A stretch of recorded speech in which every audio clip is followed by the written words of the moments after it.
Srivasanta Govinda. Hare Krishna, Krishna Krishna, Hare Hare, Hare Rama, Rama Rama, Hare Hare. We continue reading from Srimad Bhagavatam. We are on Canto 4, Chapter 11, Text 17. Nimitta matram tatra sen. Nimitra matram tatra Nirguna purusha shabaha. nirguna purusha rishabha Vyakta vyaktam idam vishvam. vyaktam avyaktam idam vishwam Yatra brahmati lohavat. yatra brahmati lohava. Translation and purport by His Divine Grace A.C. Bhaktivedanta Swami Srila Prabhupada. My dear Dhruva, the Supreme Personality of Godhead is uncontaminated by the material modes of nature. He is the remote cause of the creation of this material cosmic manifestation. When He gives the impetus, many other causes and effects are produced. And thus the whole universe moves, just as iron moves by the integrated force of a magnet. So, how the external energy of the Supreme Personality of Godhead works within this material world is explained in this verse. Many people think, oh, why should I know about the material energy? I just need to know about the spiritual. But because we are in the material world and our experiences are all material in this material world, we need to understand what is the position of this material energy. Everything is happening by the energy of the Supreme Lord. The atheistic philosophers who do not agree to accept the Supreme Personality of Godhead as the original cause of creation think that the material world moves by the action and reaction of different material elements. So who's telling the sun to rise every morning in the east, setting in the west? Who has made this system that there's going to be rainy season, there's going to be winter, summer? Who's made the system that the trees are going to, during the day, they will breathe out oxygen and breathe in carbon dioxide? It's Krishna. He has made the system. It's not that just automatically. There's some philosophers who are saying that everything is happening automatic. But in our experience, nothing happens automatic. We can keep the ingredients. If we are cooking, we can keep the ingredients, say, of a cake, but they're not going to combine together and there will be a cake by itself. No, somebody has to go and make it. A simple example of the interaction of elements occurs when we mix soda and acid, and the movement of effervescence is produced. But one cannot produce life by such interaction of chemicals. So the chemicals which are there in the body, we can take them in a laboratory and try to mix them, but we will not be able to create a living entity. It's not possible because the living spark, that's the soul. We cannot create the soul. There are 8,400,000 different species of life with different wishes and different actions. So why is this 8,400,000 species? What is the difference? Why are there 8,400,000 species? Anyone? I remember you telling that these were the combinations of the modes, the three modes when they combined with each other, and so like 3 times 3 is 9, and then 9 times again each, and then how it came to this number, right? Yeah. And we are And put also- into these, I'm sorry. And also, is it because of their different actions, karma? Yeah, that's why. Yeah. Then there are these 8,400,000 based on the modes. And then now which species we are going to be, depending on our desire and our different karmas. You know, different wishes and different actions. Everything is happening because of our action. We desire something, then we act in a way, then we get a reaction for it. That's how we keep on increasing our time in the material world. How the material force is working cannot be explained just on the basis of chemical reaction. A suitable example in this connection is that of the potter and the potter's wheel. The potter's wheel rotates and several varieties of earthen pots come out. There are many causes for the earthen pots, but the original cause is the potter who sets a force on the wheel. That force comes by his superintendence. So there is a pot and a potter's wheel there is this clay is there and the potter's wheel is there. But by itself, it's not going to become a pot. There has to be someone who is going to put his energy, and then the pot is going to be made. So that is Krishna. It's Krishna's energy by which this entire world is being created. So we may say, oh, it's the energy of the potter which made the wheel, which made the pot. Yeah, but where did the energy come from? You cannot separate the energy from the energetic, no? We can say, oh, yeah, it was the energy of the potter. But the energy belongs to the potter. Similarly, many people say, oh, it's the material energy that's the cause, the universe, the universal laws. Yeah, but who does this energy belong to? There has to be an energetic.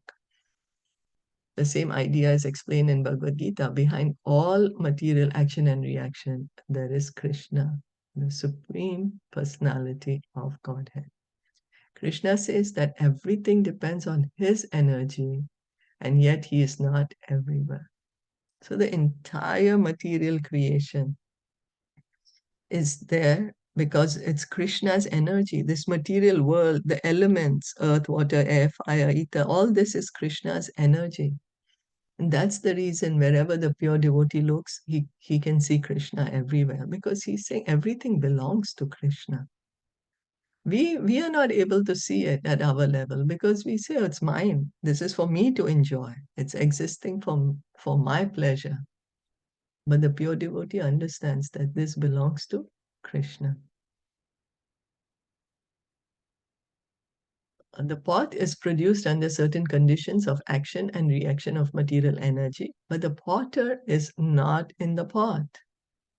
In a similar way, the material creation is set up by the Lord, but he remains aloof.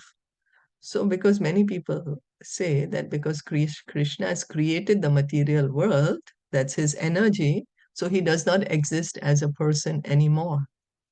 Just why? Because his energy is all used up, and so now he's not a person anymore. But that is going to say that, oh, because the potter used his energy to make the pot, now the potter does not exist anymore. But that's not true. The potter is still there. He just used his energy to make the pot. That's it. And the potter is still still an individual person. As stated in the Vedas, he simply glanced over it and the agitation of matters immediately began. So the point to understand is that God has many energies. We say God is omnipotent. What does that mean? That he is omnipotent means he has many, many potencies. He has many, many energies. And with these energies, he can act in very, very wonderful ways. And this is what we are trying to understand in Bhagavad Gita and in Bhagavatam. In Bhagavad Gita, it is also said that the Lord impregnates the material energy with the part and parcel jivas, and thus the different forms and different activities immediately ensue. So this material energy, this material world, as we are seeing it with the planets and universes, this earth, this is material, is energy of Krishna. Now we, the souls, how are we coming inside this material world? Because we are not a product of matter. It's not that we will combine one part of this chemical and another part of this chemical, and lo and behold, that we are created. No, we are spirit souls, we are eternal. So how are we put here? Krishna puts us here. Part and parcel jivas, we are put here by Krishna. Why? Because of the different desires and karmic activities of the jiva soul, different types of bodies in different species are produced. So it's our desire. Because of our desire, we are in this material world. Many people ask, oh, why did God create the material world? Because we wanted it. So based on different types of desire and karma, we are put in different um, species. Yeah, 8,400,000. So depending on our desire and our karma. In Darwin's theory, there is no acceptance of the living entity as spirit soul, and therefore his explanation of evolution is incomplete. So we may think that the living entity is just the body and it finishes with the body. That's not true. We are not the body. We are the spirit soul. Varieties of phenomena occur within this universe on account of the actions and reactions of the three modes. But the original creator or the cause is the Supreme Personality of Godhead, who is mentioned here as Nimitta Matra, the remote cause. He simply pushes the wheel with his energy. So in the material world, all of us are acting under the control of modes of nature, goodness, passion, and ignorance. We are totally bound. We think we are independent, but these modes make us dance. Sometimes we are in goodness, sometimes passion, sometimes ignorance. These modes make us dance. But who has created everything? Who's created the modes? Also Krishna. It's his energy. According to the Mayavadi philosophers, the Supreme Brahman has transformed himself into many varieties of forms, but that is not the fact. He's always transcendental to the actions and reactions of the material gunas, although he is the cause of all causes. So someone may say that the Brahman, he has transformed himself. So he has become. It's not that. It's just his energies. Krishna has many energies. We need to understand. Just as the sun and sunshine, there is sun, there is sunshine. We ourselves, we also have certain energy, by which we can do things, we can create things. Doesn't mean we become the product of our creation. We may be a designer, we may design some clothes. So it doesn't mean that I have become the clothes. No, I simply used my energy to create a dress, but I'm still a person.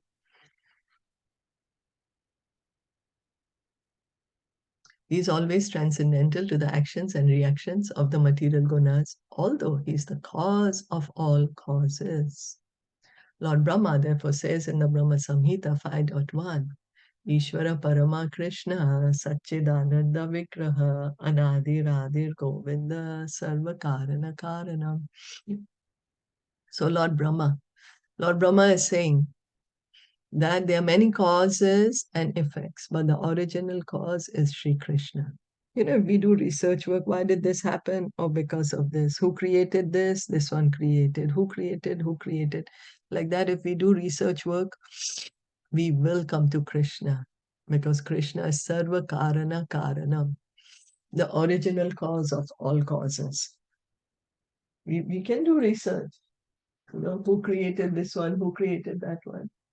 And has to come to Krishna. So, any questions or comments?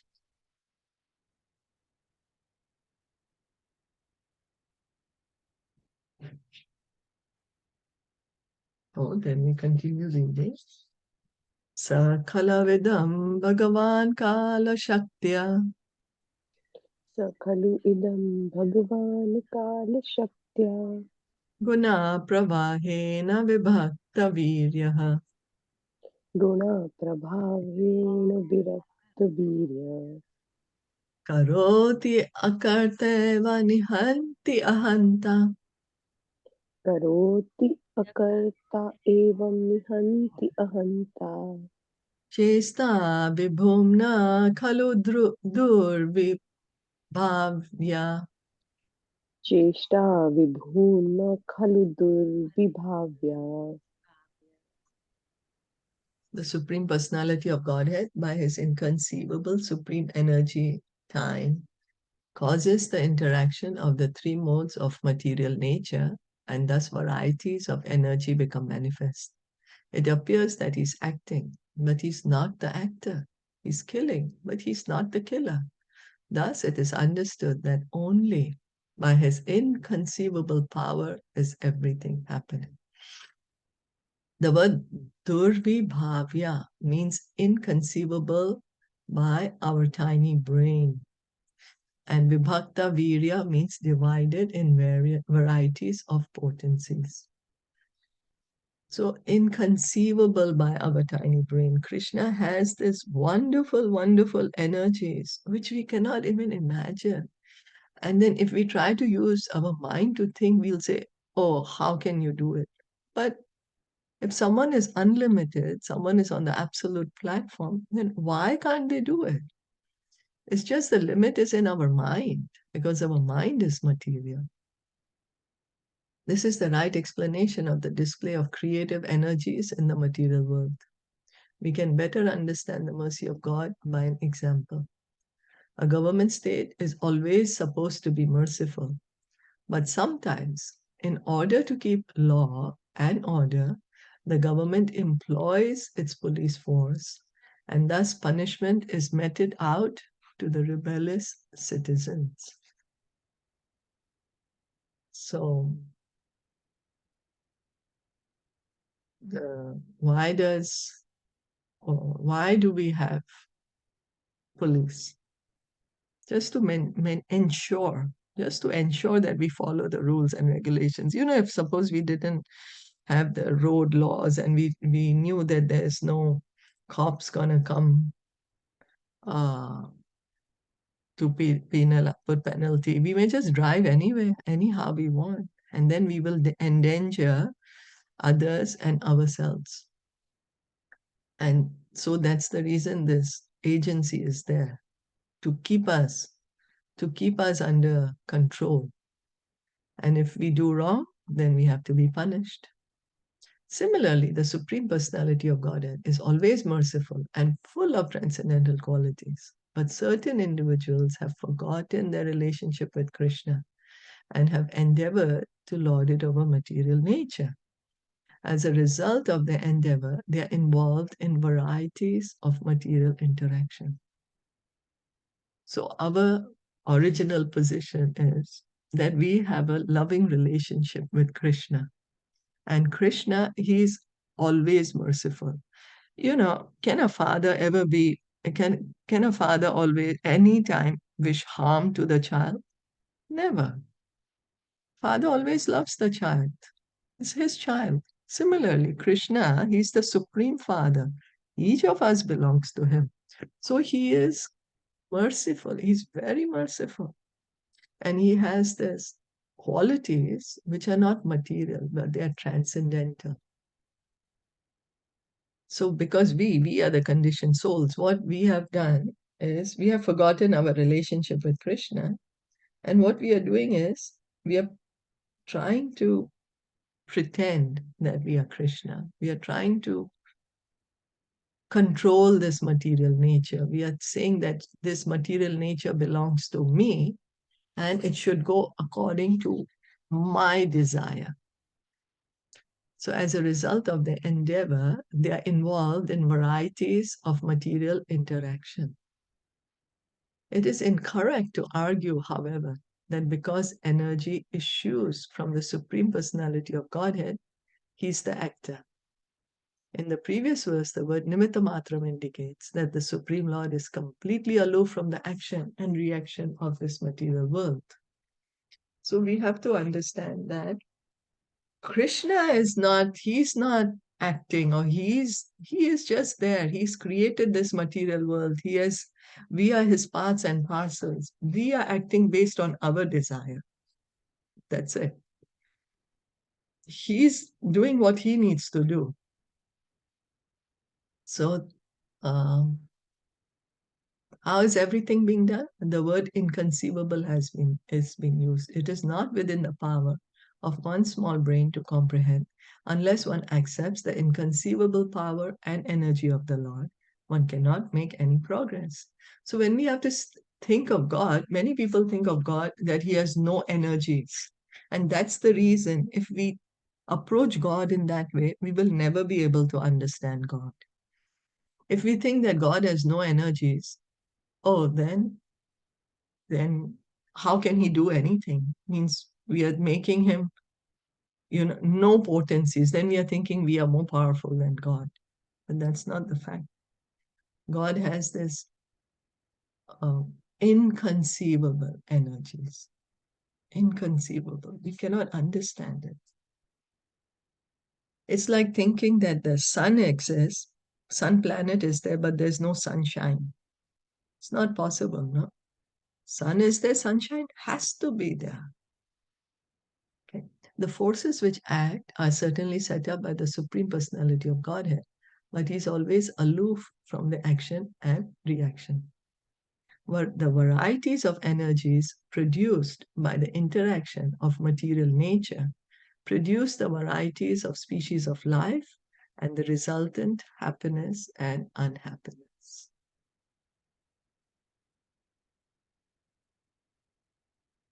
How the Lord acts is nicely explained in the Vishnu Puran. Fire is situated in one place, while the heat and light produced by the fire act in many different ways. So Vishnu Puran is saying that the fire is there, but there is heat and light coming from the fire. And this heat and light can be used, with this heat and light. Because of this energy of fire, we do cooking, we heat water, we do so many different things. So many things can be done. Another example is given that the electric powerhouse is situated in one place, but by its energies, many different types of machinery move. We can see the power. We are even our house, the electricity, the powerhouse is somewhere else, but then we are using the electricity for so many different things, for our heaters, our ACs, our computers, power, charging this and charging that. The production is never identical with the original source of the energy, but the original source of energy, being the prime factor, is simultaneously one with and different from the product. So because this energy is there, we are able to do so many different things in our house, no? So it's one and different. Therefore, Lord Chaitanya's philosophy, Achintya Bheda Abheda Tattva, is a perfect way of understanding. In this material world, the Lord... So what is Achintya Bheda Abheda Tattva? That we, the living entity, are part and parcel of Krishna, simultaneously one yet different. We have qualities of Krishna, but not in the same quantity. The quantity we have minute. Krishna has unlimited. This is Achintya Bheda Abheda Tattva. This Lord Chaitanya came to specifically teach us this philosophy. In this material world, the Lord incarnates in three forms as Brahma, Vishnu, and Shiva, by which he takes charge of the three modes of material nature. By his incarnation of Brahma, he creates. As the incarnation of Vishnu, he maintains. And by his incarnation of Shiva, he also annihilates. But the original source of Brahma, Vishnu, and Shiva, Garbhodakshai Vishnu, is always apart from these actions and reactions of material nature. So Brahma, Vishnu, and Shiva, where are they coming from? They are coming from Garbhodakshai Vishnu.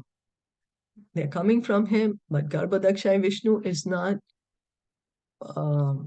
he is not personally taking part in any matter of the creation. Although Brahma, Vishnu, Mahesh are coming from him, they are doing their whatever they need to do. He is not doing anything.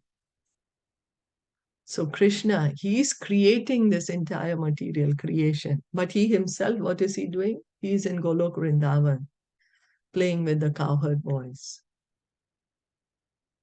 So we have to understand energy and energetic.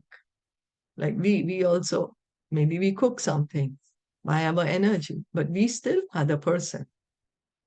Is that okay?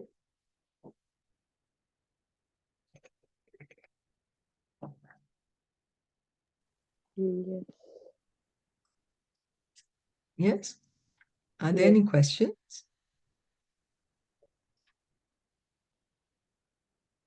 No, the example made it very, very clear. The I'm police sorry? and the examples made it quite clear. Okay. Yeah, the examples given, they are quite, the analogies that Prabhupada has used are very, very explainable. So how to relate with it. Okay. Thank you. Srimad Bhagavatam ki jai, Srila Prabhupada ki jai, Gaur Bhakta Vrinda ki jai. Hare Krishna.